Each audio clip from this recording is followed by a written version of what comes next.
मेरे प्यारे देशवासियों, नमस्कार। हम देख रहे हैं कि किस प्रकार से देश पूरी ताकत के साथ कोविड-19 के खिलाफ लड़ रहा है।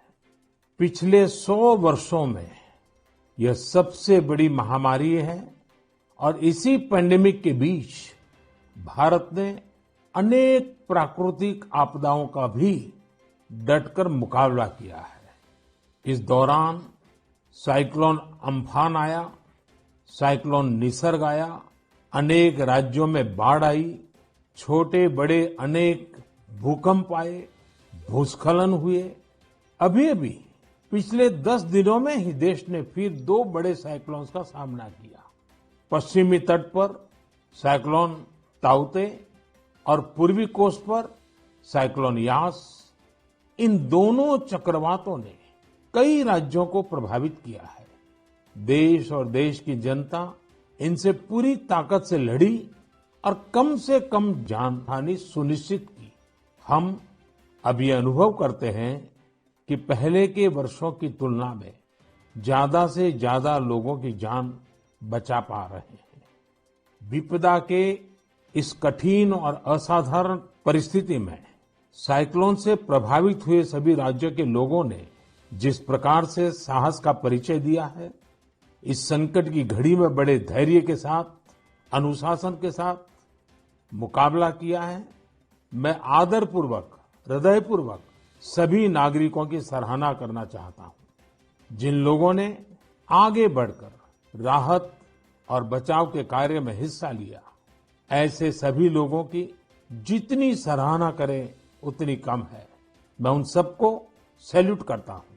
केंद्र, राज्य सरकारें और स्थानीय प्रशासन सभी एक साथ मिलकर इस आपदा का सामना करने में जुटे हुए हैं। मैं उन सभी लोगों के प्रति अपनी संवेदना व्यक्त करता हूं जिन्होंने अपने करीबियों को खोया है। हम सभी इस मुश्किल घड़ी में उन लोगों के साथ मजबूती से खड़े हैं जिन्होंने इस आपदा का नुकसान झेला है। मेरे प्यारे देशवासियों, चुनौती कितनी ही बड़ी हो, भारत का विजय का संकल्प भी हमेशा उतना ही बड़ा रहा है। देश की सामूहिक शक्ति और हमारे सेवा भाव ने देश को हर तूफान से बाहर निकाला है। हाल के दिनों में हमने देखा है कि कैसे हमारे डॉक्टर्स, नर्सेस और फ्रंटलाइन वॉरियर्स, उन्होंने खुद की चिंता छोड़कर दिन रात काम किया और आज भी कर रहे हैं। इस सब के बीच कई लोग ऐसे भी हैं जिनकी कोरोना की सेकेंड वेव से लड़ने में बहुत बड़ी भूमिका रही है। मुझसे मन की बात के कई श्रोताओं ने नमो ऐप पर और पत्र के द्वारा इन वॉरियर्स के बारे में चर्चा करने का आग्रह किया है। साथियों, जब सेकेंड वेव आई, अचानक से ऑक्सीजन की मांग कई गुना बढ़ गई, तो बहुत बड़ा चैलेंज था। मेडिकल ऑक्सीजन का देश के दूर सुदूर हिस्सों तक पहुंचाना अपने आप में बड़ी चुनौती थी। ऑक्सीजन टैंकर ज्यादा तेज चले, छोटी सी भी भूल हो तो उसमें बहुत बड़े विस्फोट का खतरा होता है। इंडस्ट्रियल ऑक्सीजन का उत्पादन करने वाले काफी प्लांट देश के पूर्वी हिस्सों में हैं। वहां से दूसरे राज्यों में ऑक्सीजन पहुंचाने के लिए भी कई दिन का समय लगता है। देश के सामने आई इस चुनौती में देश की मदद की क्रायोजेनिक टैंकर चलाने वाले ड्राइवर्स ने, ऑक्सीजन एक्सप्रेस ने, एयरफोर्स के पायलट्स ने, ऐसे अनेकों लोगों ने युद्ध स्तर पर काम करके हजारों लाखों लोगों का जीवन बचाया। आज मन की बात में हमारे साथ ऐसे ही एक साथी जुड़ रहे हैं, यूपी के जौनपुर के रहने वाले श्रीमान दिनेश उपाध्याय जी। दिनेश जी, नमस्कार। सर जी प्रणाम। सबसे पहले तो मैं चाहूंगा कि आप जरा अपने बारे में हमें जरूर बताइए। सर, हमारा नाम दिनेश बाबुलनाथ उपाध्याय है। मैं गांव हसनपुर, पोस्ट जमुआ, जिला जौनपुर का निवासी हूं सर। उत्तर प्रदेश से हैं? हाँ सर जी। और सर, हमारा एक लड़का है, 2 लड़की और औरत और माँ बाप। और आप क्या करते हैं? सर, मैं ऑक्सीजन का टैंकर चलाता हूं सर, लिक्विड ऑक्सीजन का। बच्चों की पढ़ाई ठीक से हो रही है? हाँ सर, बच्चों की पढ़ाई हो रही है, लड़कियां भी पढ़ रही हैं दोनों, और मेरा लड़का भी पढ़ रहा है ये सर। ऑनलाइन पढ़ाई भी ठीक से चलती है उनकी? हाँ सर, अच्छे ढंग से कर रहे हैं। अभी बच्चियां हमारी पढ़ रही हैं, ऑनलाइन में ही पढ़ रही हैं सर। सर 15 से 17 साल हो गया सर, मैं ऑक्सीजन का टैंकर चलाता हूँ सर। अच्छा, आप ये 15-17 साल से सिर्फ ऑक्सीजन लेके जाते हैं, तो सिर्फ ट्रक ड्राइवर नहीं है आप, एक प्रकार से लाखों का जीवन बचाने में लगे हैं। सर हमारा काम ही ऐसा है सर, ऑक्सीजन टैंकर का, कि हमारी जो कंपनी है आइनॉक्स कंपनी, वो भी हमारा लोग का बहुत ख्याल करती है। और हम लोग कहीं भी जाके ऑक्सीजन खाली करते हैं तो हमें बहुत खुशी मिलती है सर। लेकिन अभी कोरोना के समय में आपकी जिम्मेदारी बहुत बढ़ गई है। हाँ सर, बहुत बढ़ गई है। जब आप अपने ट्रक की ड्राइविंग सीट पर होते हैं तो आपके मन में क्या भाव होता है? पहले की तुलना में क्या अलग अनुभव? काफी दबाव भी रहता होगा, मानसिक तनाव रहता होगा, परिवार की चिंता, कोरोना का माहौल, लोगों की तरफ से दबाव, मांगे, क्या कुछ होता होगा? सर हमें कोई चिंता नहीं होता, हमें खाली यही होता है कि मैं अपना जो कर्तव्य कर रहा हूँ सर जी, वो हम टाइम पे लेके, अगर हमारे ऑक्सीजन से किसी को अगर जीवन मिलता है तो ये हमारे लिए बहुत गौरव की बात है। बहुत उत्तम तरीके से आप अपनी भावना व्यक्त कर रहे हो। अच्छा, ये बताइए, आज जब इस महामारी के समय लोग आपके काम के महत्व को देख रहे हैं, जो शायद पहले इतना नहीं समझा होगा, अब समझ रहे हैं, तो क्या आपके और आपके काम के प्रति उनके नजरिए में परिवर्तन आया है? हाँ सर जी, अभी पहले हम ऑक्सीजन के ड्राइवर कहीं भी जाम में इधर उधर फंसे रहते थे, लेकिन आज के डेट में प्रशासन ने भी हमारा लोग का बहुत हेल्प किया। और जहाँ भी हम जाते हैं, हम भी, हमारे अंदर से एक जिज्ञासा आती है, हम कितने जल्दी पहुँच के लोगों की जान बचाएं सर। चाहे खाना मिले चाहे न मिले, कुछ भी दिक्कत हो, लेकिन हम हॉस्पिटल पहुँचते हैं जब टैंकर लेके, और देखते हैं कि हॉस्पिटल वाले हम लोग को वी का इशारा करते हैं, उनके फैमिली लोग जिसके घर वाले एडमिट होते हैं। अच्छा, विक्ट्री का भी बताते हैं? हाँ सर, वी बताते हैं, कोई अंगूठा दिखाता है।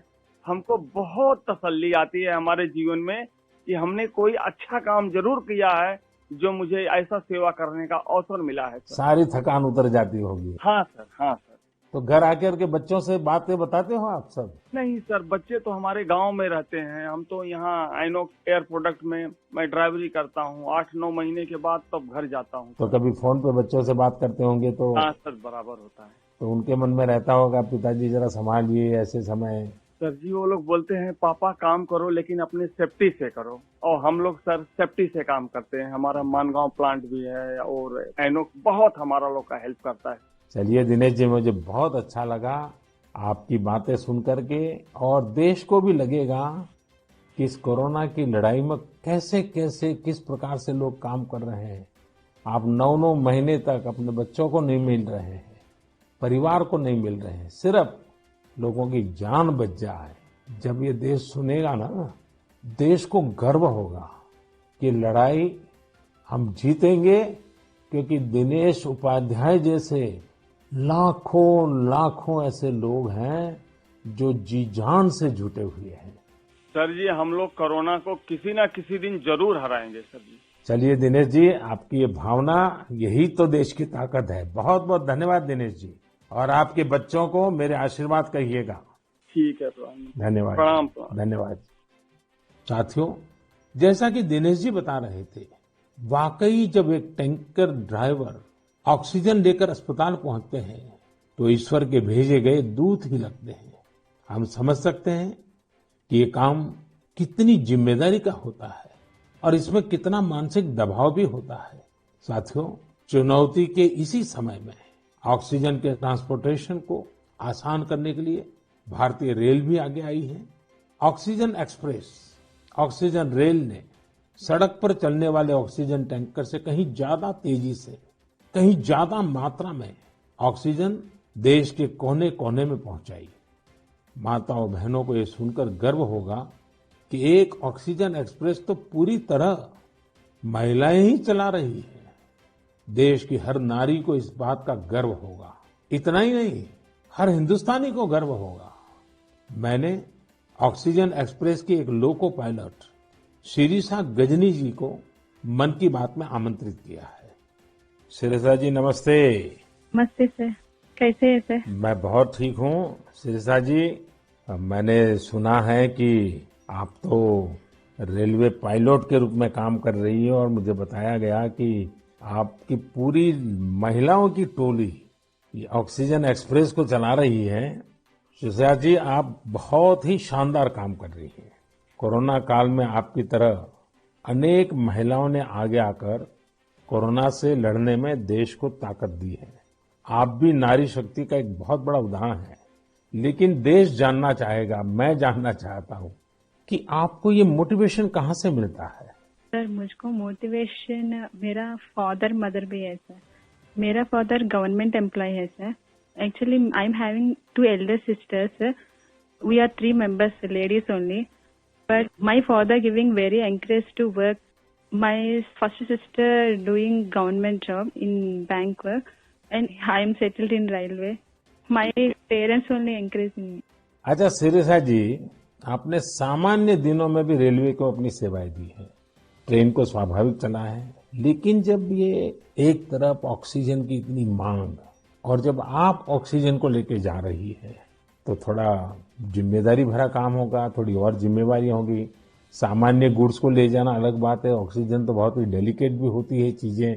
तो क्या अनुभव आता था? मैं हैप्पीली फील किया ये काम करने के लिए। ऑक्सीजन स्पेशल देने के टाइम में सभी देखिए, सेफ्टी का wise, formation wise any leakage है। नेक्स्ट, इंडियन रेलवे भी सपोर्टिव है सर। ये ऑक्सीजन चलाने के लिए मुझको ग्रीन पाथ दिया ये गाड़ी चलाने के लिए। 125 किलोमीटर 1.5 आवर में रीच हो गया।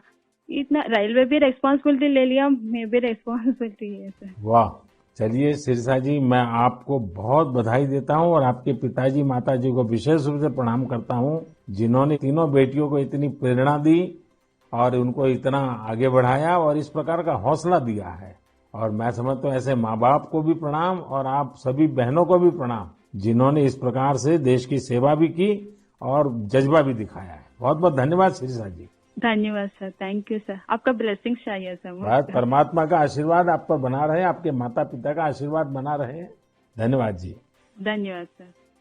साथियों, हमने अभी शिरिषा जी की बात सुनी। उनके अनुभव प्रेरणा भी देते हैं, भावुक भी करते हैं। वास्तव में ये लड़ाई इतनी बड़ी है कि इसमें रेलवे की ही तरह हमारा देश जल, थल, नभ तीनों मार्गों से काम कर रहा है। एक और खाली टैंकर्स को एयरफोर्स के विमानों द्वारा ऑक्सीजन प्लांट तक पहुंचाने का काम हो रहा है। दूसरी ओर नए ऑक्सीजन प्लांट बनाने का काम भी पूरा किया जा रहा है। साथ ही विदेशों से ऑक्सीजन, ऑक्सीजन कंसंट्रेटर्स और क्रायोजेनिक टैंकर्स भी देश में लाए जा रहे हैं। इसलिए इसमें नेवी भी लगी, एयरफोर्स भी लगी, आर्मी भी लगी और डीआरडीओ जैसी हमारी संस्थाएं भी जुटी हैं। हमारे कितने ही वैज्ञानिक, इंडस्ट्री के एक्सपर्ट्स और टेक्नीशियन भी युद्ध स्तर पर काम कर रहे हैं। इन सब के काम को जानने की, समझने की जिज्ञासा सभी देशवासियों के मन में है। इसलिए हमारे साथ हमारी एयरफोर्स के ग्रुप कैप्टन पटनायक जी जुड़ रहे हैं। पटनायक जी, जय हिंद। सर जय हिंद। सर मैं ग्रुप कैप्टन ए.के. पटनायक हूँ, वायुसेना स्टेशन हिंडन से बात कर रहा हूँ। पटनायक जी, दुनिया भर में जाकर के टैंकर लाना, टैंकर यहाँ पहुंचाना, मैं जानना चाहूंगा कि एक फौजी के नाते एक अलग प्रकार का काम आपने किया है। मरने मारने के लिए दौड़ना होता है, आज आप जिंदगी बचाने के लिए दौड़ रहे हैं। कैसा अनुभव हो रहा है? सर इस संकट के समय में हमारे देशवासियों को मदद कर सकते हैं, ये हमारे लिए बहुत ही सौभाग्य का काम है सर। और ये जो भी हमें मिशंस मिले हैं, हम बखूबी से उसको निभा रहे हैं। हमारी ट्रेनिंग और सपोर्ट सर्विसेज जो हैं हमारी पूरी मदद कर रहे हैं। और सबसे बड़ी चीज है सर, इसमें जो हमें जॉब सेटिस्फैक्शन मिल रही है वो बहुत ही हाई लेवल पे है और इसी की वजह से हम कंटिन्यूअस ऑपरेशंस कर पा रहे हैं। कैप्टन, आप इन दिनों जो प्रयास किए हैं और वो भी कम से कम समय में सब कुछ करना पड़ा है, उसमें अभी इन दिनों क्या रहा आपका? सर पिछले 1 महीने से हम कंटिन्यूअसली ऑक्सीजन टैंकर्स और liquid oxygen containers domestic destination और इंटरनेशनल डेस्टिनेशन दोनों से उठा रहे हैं सर।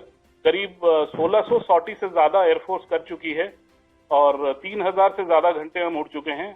करीब 160 इंटरनेशनल मिशन कर चुके हैं, जिस वजह से हम हर जगह से ऑक्सीजन टैंकर्स जो पहले अगर डोमेस्टिक में 2 से 3 दिन लगते थे, हम उसको 2 से 3 घंटे में एक जगह से दूसरी जगह पहुंचा सकते हैं सर।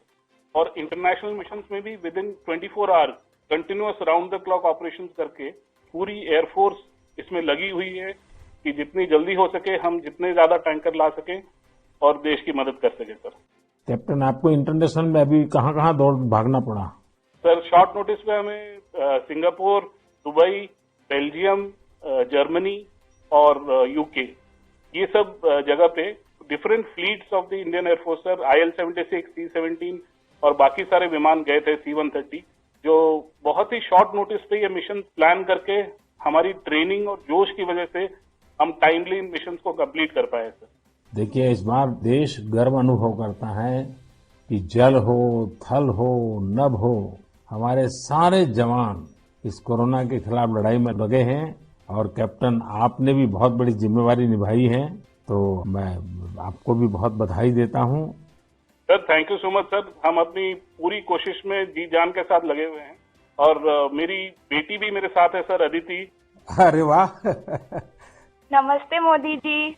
नमस्ते बेटी, नमस्ते। अदिति, आप कितने साल की हैं? मैं 12 साल की हूँ और मैं क्लास 8 में पढ़ती हूँ। तो ये पिताजी बाहर जाते हैं, यूनिफॉर्म में रहते हैं। हाँ, तो उनके लिए मुझे बहुत प्राउड लगता है, बहुत गर्व महसूस होता है कि वो इतना सब महत्वपूर्ण काम कर रहे हैं। जो सारे कोरोना पीड़ित लोग हैं उनकी मदद इतनी ज्यादा कर रहे हैं और इतने सारे देशों से ऑक्सीजन टैंकर्स ला रहे हैं, कंटेनर्स ला रहे हैं। लेकिन बेटी तो पापा को बहुत मिस करती है ना? हाँ, मैं बहुत मिस करती हूँ उन्हें। वो आजकल ज्यादा घर पे रह भी नहीं पा रहे हैं क्योंकि इतने सारे इंटरनेशनल फ्लाइट्स में जा रहे हैं और कंटेनर्स और टैंकर्स उनके प्रोडक्शन प्लांट्स तक पहुंचा रहे हैं ताकि जो कोरोना पीड़ित लोग हैं उनको टाइमली ऑक्सीजन मिल सके और उनकी जान बच सके। तो बेटा, ये जो ऑक्सीजन के कारण लोगों की जान बचाने वाला काम तो अब घर घर में लोगों को पता चला है। जब तुम्हारे फ्रेंड सर्कल, तुम्हारे साथी स्टूडेंट जानते होंगे कि तुम्हारे पिताजी ऑक्सीजन की सेवा में लगे हैं, तो तुम्हारे प्रति भी बड़े आदर से देखते होंगे वो लोग। हाँ, मेरे सारे फ्रेंड्स भी बोलते हैं कि तुम्हारे पापा इतना ज्यादा इम्पोर्टेंट काम कर रहे हैं और तुम्हें भी बहुत प्राउड लगता होगा। और तब मुझे इतना ज्यादा गर्व अनुभव होता है। और मेरी जो सारी फैमिली है, मेरे नाना नानी, दादी, सब लोग भी मेरे पापा के लिए बहुत प्राउड है। मेरी मम्मी, और वो लोग भी डॉक्टर्स हैं, वो लोग भी दिन रात काम कर रहे हैं। और सारी आर्म फोर्सेस, मेरे पापा के सारे स्क्वाड्रन के अंकल्स और सारी जो फोर्सेस हैं, सब लोग, सारी सेना बहुत काम कर रही है। और मुझे यकीन है कि सबकी कोशिशों के साथ हम लोग कोरोना से ये लड़ाई जरूर जीतेंगे। हमारे यहाँ कहते हैं कि बेटी जब बोलती है ना, तो उसके शब्दों में सरस्वती विराजमान होती है। और जब अदिति बोल रही है कि हम जरूर जीतेंगे, तो एक प्रकार से ये ईश्वर की वाणी बन जाती है। अच्छा अदिति, अभी तो ऑनलाइन पढ़ती होगी? हाँ, अभी तो हमारे सारे ऑनलाइन क्लासेस चल रहे हैं और अभी हम लोग घर पे भी सारे फुल प्रिकॉशंस ले रहे हैं। और कहीं अगर बाहर जाना है तो फिर डबल मास्क पहन के और सब कुछ सारे प्रिकॉशंस और पर्सनल हाइजीन मेंटेन कर रहे हैं, सब चीजों का ध्यान रख रहे हैं। अच्छा बेटा, तुम्हारी क्या हॉबीज है, क्या पसंद है? मेरी हॉबीज हैं कि मैं स्विमिंग और बास्केटबॉल करती हूँ, पर अभी तो वो थोड़ा बंद हो गया है। और इस लॉकडाउन और कोरोना वायरस के दौरान मैंने बेकिंग और कुकिंग का बहुत ज्यादा मुझे शौक है। और मैं अभी सारे बेकिंग और कुकिंग करके, जब पापा इतना सारा काम करके आते हैं तो मैं उनके लिए कुकीज और केक बनाती हूँ। वाह वाह वाह! चलिए बेटा, बहुत दिनों के बाद तुम्हें पापा के साथ समय बिताने का मौका मिला है, बहुत अच्छा लगा। और कैप्टन, आपको भी मैं बहुत बधाई देता हूँ। लेकिन जब मैं कैप्टन को बधाई देता हूँ, मतलब सिर्फ आपको ही नहीं, सारे हमारे फोर्सेस, जल, थल, नभ, जिस प्रकार से जुटे हुए हैं, मैं सबको सैल्यूट करता हूँ। धन्यवाद भैया। Thank you sir. साथियों, वाकई हमारे इन जवानों ने, इन वॉरियर्स ने जो काम किया है, इसके लिए देश इन्हें सैल्यूट करता है। इसी तरह लाखों लोग दिन रात जुटे हुए हैं। जो काम वो कर रहे हैं वो उनके रूटीन काम का हिस्सा नहीं है। इस तरह की आपदा तो दुनिया पर 100 साल बाद आई है, एक शताब्दी के बाद इतना बड़ा संकट। इसलिए इस तरह के काम का किसी के पास कोई भी अनुभव नहीं था। इसके पीछे देश सेवा का जज्बा है और एक संकल्प शक्ति है। इसी से देश ने वो काम किया है जो पहले कभी नहीं हुआ। आप अंदाजा लगा सकते हैं, सामान्य दिनों में हमारे यहाँ एक दिन में 900 metric ton liquid medical oxygen का प्रोडक्शन होता था। अब ये 10 गुना से भी ज्यादा बढ़कर करीब करीब 9,500 मीट्रिक टन प्रतिदिन उत्पादन हो रहा है। इस ऑक्सीजन को हमारे वॉरियर्स देश के दूर सुदूर कोने तक पहुंचा रहे हैं। मेरे प्यारे देशवासियों, ऑक्सीजन पहुंचाने के लिए देश में इतने प्रयास हुए, इतने लोग जुटे। एक नागरिक के तौर पर ये सारे कार्य प्रेरणा देते हैं। एक टीम बनकर हर किसी ने अपना कर्तव्य निभाया है। मुझे बेंगलुरु से उर्मिला जी ने कहा है कि उनके पति लैब टेक्नीशियन है और ये भी बताया है कि कैसे इतनी चुनौतियों के बीच वो लगातार टेस्टिंग का काम करते रहे हैं। साथियों, कोरोना की शुरुआत में देश में केवल एक ही टेस्टिंग लैब थी, लेकिन आज 2,500 से ज्यादा लैब्स काम कर रही हैं। शुरू में कुछ 100 टेस्ट एक दिन में हो पाते थे, अब 20 लाख से ज्यादा टेस्ट एक दिन में होने लगे हैं। अब तक देश में 33 करोड़ से ज्यादा सैंपल की जांच की जा चुकी है। ये इतना बड़ा काम इन साथियों की वजह से ही संभव हो रहा है। कितने ही फ्रंटलाइन वर्कर्स सैंपल कलेक्शन के काम में लगे हुए हैं। संक्रमित मरीजों के बीच जाना, उनका सैंपल लेना, ये कितनी सेवा का काम है। अपने बचाव के लिए इन साथियों को इतनी गर्मी में भी लगातार पीपीई किट पहन के ही रहना पड़ता है। इसके बाद ये सैंपल लैब में पहुंचता है। इसलिए जब मैं आप सबके सुझाव और सवाल पढ़ रहा था तो मैंने तय किया कि हमारे इन साथियों की भी चर्चा जरूर होनी चाहिए। इनके अनुभवों से हमें भी बहुत कुछ जानने को मिलेगा। तो आइए, दिल्ली में एक लैब टेक्नीशियन के तौर पर काम करने वाले हमारे साथी प्रकाश कांडपाल जी से बात करते हैं। प्रकाश जी, नमस्कार। नमस्कार आदरणीय प्रधानमंत्री जी। प्रकाश जी, सबसे पहले तो आप मन की बात के हमारे सभी श्रोताओं को अपने बारे में बताइए। आप कितने समय से ये काम कर रहे हैं और कोरोना के समय आपका क्या अनुभव रहा है? क्योंकि देश के लोगों को इस प्रकार से न टीवी पर दिखते हैं, न अखबार में दिखते हैं, फिर भी एक ऋषि की तरह लैब में रह करके काम कर रहे हैं। तो मैं चाहूंगा कि आप जब बताएंगे तो देशवासियों को भी जानकारी मिलेगी कि देश में काम कैसे हो रहा है। सर, मैं दिल्ली सरकार के स्वास्थ्य संस्थान institute of liver and biliary sciences नाम के हॉस्पिटल में पिछले 10 वर्षों से लैब टेक्नीशियन के रूप में कार्यरत हूँ। मेरा स्वास्थ्य क्षेत्र का अनुभव 22 वर्षों का है। आईएलबीएस से पहले भी मैं दिल्ली के Apollo hospital, Rajiv Gandhi cancer hospital, rotary blood bank जैसे प्रतिष्ठित संस्थान में काम कर चुका हूँ। सर, यद्यपि सभी जगह मैंने रक्त कोष विभाग में अपनी सेवाएं दी, परंतु पिछले वर्ष 1 अप्रैल 2020 से मैं आईएलबीएस के वायरोलॉजी डिपार्टमेंट के अधीनस्थ कोविड टेस्टिंग लैब में कार्य कर रहा हूँ। निस्संदेह कोविड महामारी में स्वास्थ्य एवं स्वास्थ्य से संबंधित सभी साधन संसाधनों पर अत्यधिक दबाव पड़ा, पर मैं इस संघर्ष के दौर को निजी तौर पर इसमें ऐसा अवसर मानता हूँ जब राष्ट्र, मानवता, समाज हमसे अधिक उत्तरदायित्व, सहयोग, हमसे अधिक सामर्थ्य और हमसे अधिक क्षमता के प्रदर्शन की अपेक्षा करता है और आशा करता है। और सर, जब हम राष्ट्र के, मानवता के, समाज की अपेक्षा के और आशा के अनुरूप अपने स्तर पर, जो कि एक बूंद के बराबर है, हम उस पर काम करते हैं, खरा उतरते हैं, तो एक गौरव की अनुभूति होती है। कभी जब हमारे घर वाले भी आशंकित होते हैं या थोड़ा उन्हें भय लगता है, तो ऐसे अवसर पे उनको स्मरण कराता हूँ कि हमारे देश के जवान, जो कि सदैव ही परिवार से दूर सीमाओं पर विषम और असामान्य परिस्थितियों में देश की रक्षा कर रहे हैं, उनकी तुलना में तो हमारा जोखिम जो है कम है, बहुत कम है। तो वो भी इस चीज को समझते हैं और मेरे साथ में एक तरह से वो भी सहयोग करते हैं और वो भी इस आपदा में समान रूप से जो भी सहयोग है उसमें अपनी सहभागिता निभाते हैं।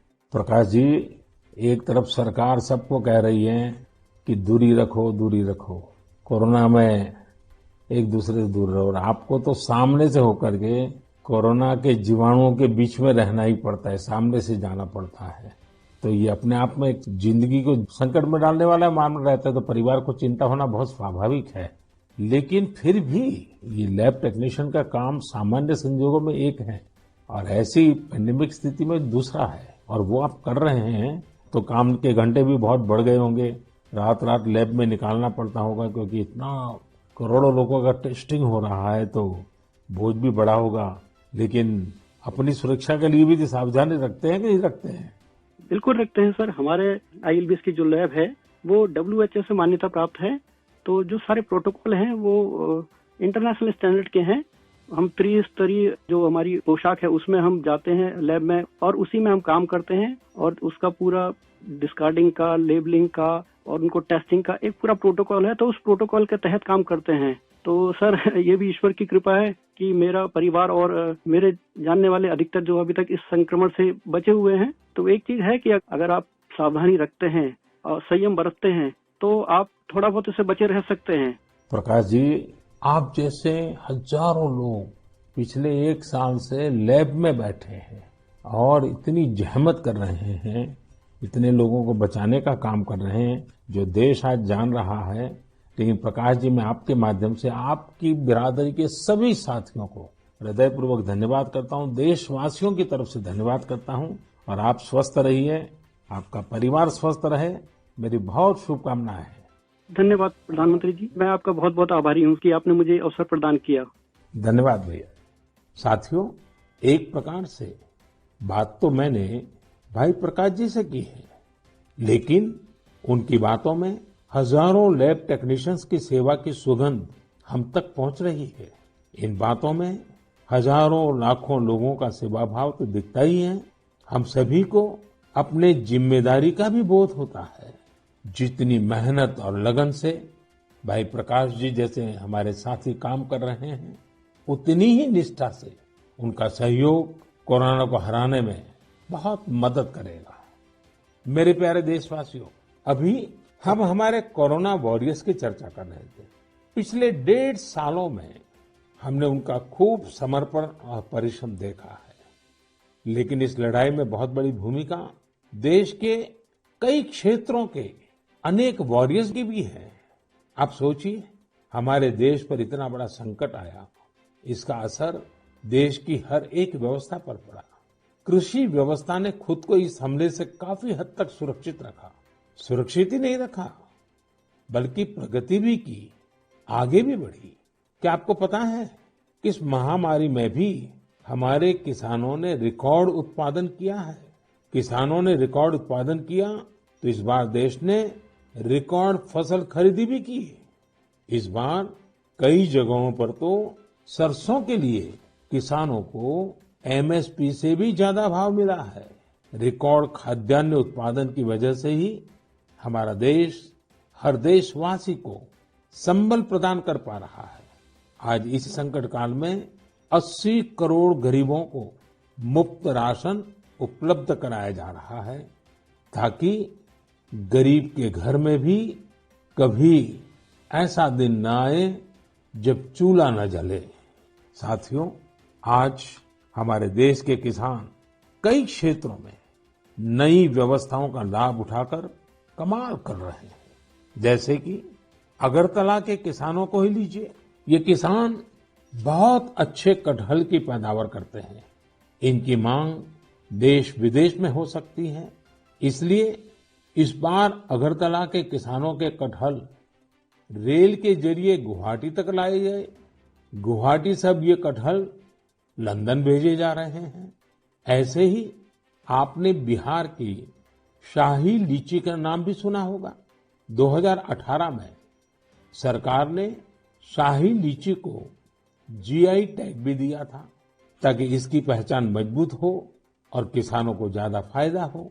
इस बार बिहार की ये शाही लीची भी हवाई मार्ग से लंदन भेजी गई है। पूरब से पश्चिम, उत्तर से दक्षिण, हमारा देश ऐसे ही अनूठे स्वाद और उत्पादों से भरा पड़ा है। दक्षिण भारत में विजयनगरम के आम के बारे में आपने जरूर सुना होगा, अब भला ये आम कौन नहीं खाना चाहेगा। इसलिए अब किसान रेल सैकड़ों टन विजयनगरम आम दिल्ली पहुंचा रही है। दिल्ली और उत्तर भारत के लोगों को विजयनगरम आम खाने को मिलेगा और विजयनगरम के किसानों को अच्छी कमाई होगी। किसान रेल अब तक करीब करीब 2 लाख टन उपज का परिवहन कर चुकी है। अब किसान बहुत कम कीमत पर फल, सब्जियां, अनाज देश के दूसरे सुदूर हिस्सों में भेज पा रहा है। मेरे प्यारे देशवासियों, आज 30 मई को हम मन की बात कर रहे हैं और संयोग से ये सरकार के 7 साल पूरे होने का भी समय है। इन वर्षों में देश सबका साथ, सबका विकास, सबका विश्वास के मंत्र पर चला है। देश की सेवा में हर क्षण समर्पित भाव से हम सभी ने काम किया है। मुझे कई साथियों ने पत्र भेजे हैं और कहा है कि मन की बात में 7 साल की हमारी आपकी इस साझी यात्रा पर भी चर्चा करूं। साथियों, इन 7 वर्षों में जो कुछ भी उपलब्धि रही है वो देश की रही है, देशवासियों की रही है। कितने ही राष्ट्रीय गौरव के क्षण हमने इन वर्षों में साथ मिलकर अनुभव किए हैं। जब हम ये देखते हैं कि अब भारत दूसरे देशों की सोच और उनके दबाव में नहीं, अपने संकल्प से चलता है, तो हम सबको गर्व होता है।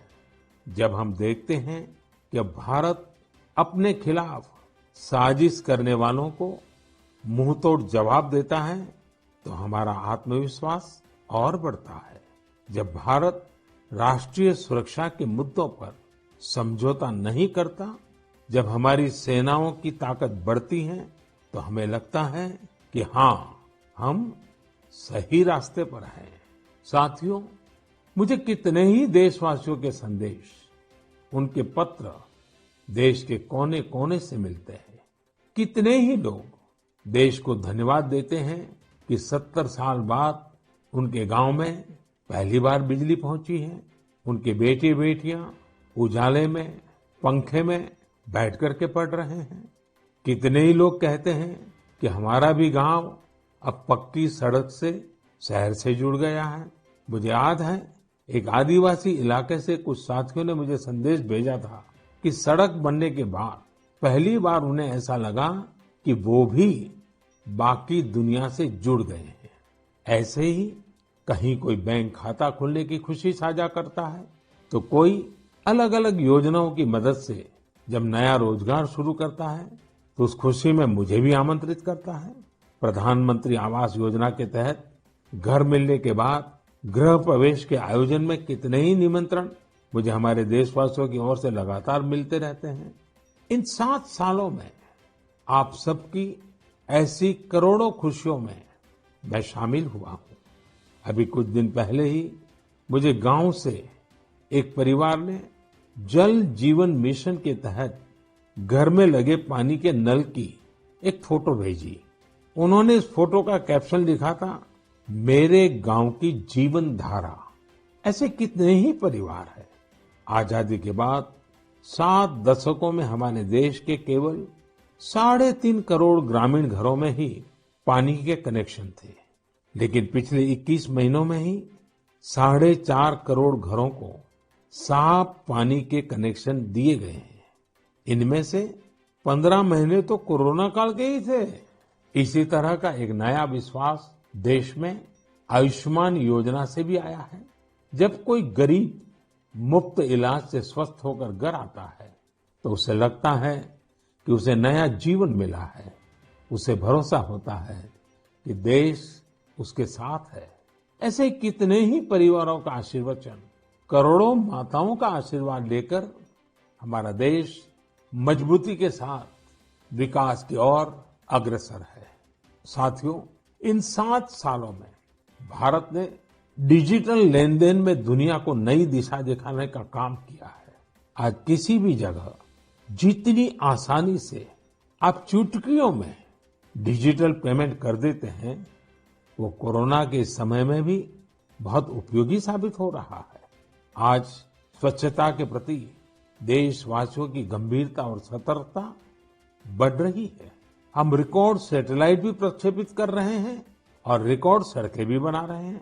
इन 7 वर्षों में ही देश के अनेकों पुराने विवाद भी पूरी शांति और सौहार्द से सुलझाए गए हैं। पूर्वोत्तर से लेकर कश्मीर तक शांति और विकास का एक नया भरोसा जगा है।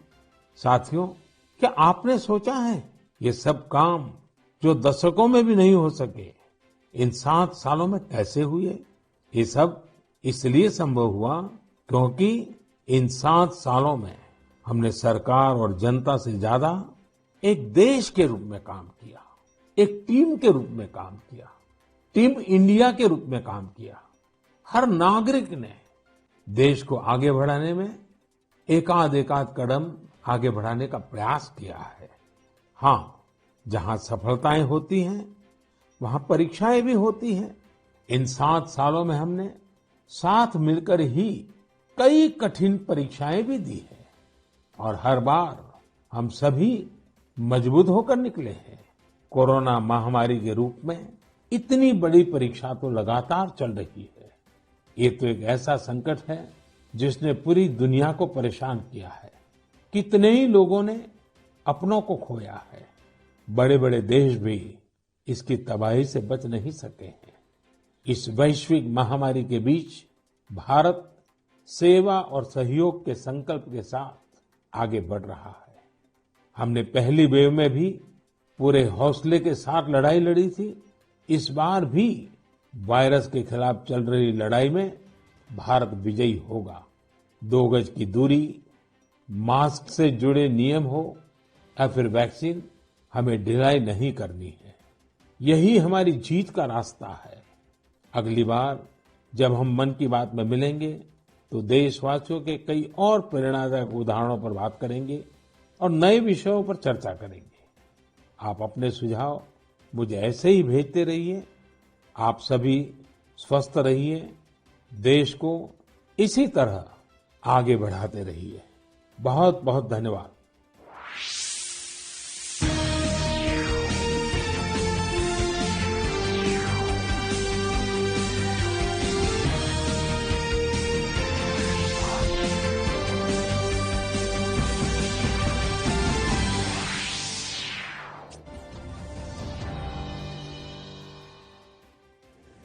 माँ कब आएगा? अभी आएगा। अरे बोलो ना माँ, कब आएगा? बोला ना, अभी आ जाएगा। ये ले, आ गया कुआं। अरे कुआं नहीं माँ, हमारे घर नल से जल कब आएगा? नल से जल? अरे गुड्डी, बहुत जल्दी आएगा पानी। जल जीवन मिशन आ चुका है। हम 1 कदम उठाएंगे तो सरकार 10 कदम उठाएगी। सच? तुम्हारे मुंह में घी शक्कर। घी शक्कर नहीं माँ,